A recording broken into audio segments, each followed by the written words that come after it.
لو هتشتري شقة لازم تتأكد ان العدادات كلها مكتوبة باسم مين اللي هيبيع لك، يعني انت لازم تشوف ايصالات العدادات.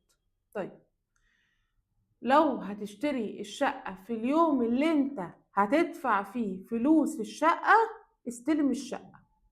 ما تجيش تقول لك اصل انا هخرج بعد شهرين بعد ثلاثة، فيش الكلام ده. دفعنا النهاردة نستلم النهاردة.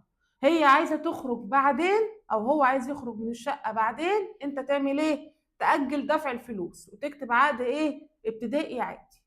طيب ما تكتفيش بالتوكيل بالبيع، ومن فضلك اكتب عقد. التوكيل بالبيع غير كافي نهائي وبتحصل من وراه مشاكل كتيرة جدا. لازم تسأل البوابين والجيران على الشقة وتتأكد ان اللي هي مش عليها اي نزاعات قضائية.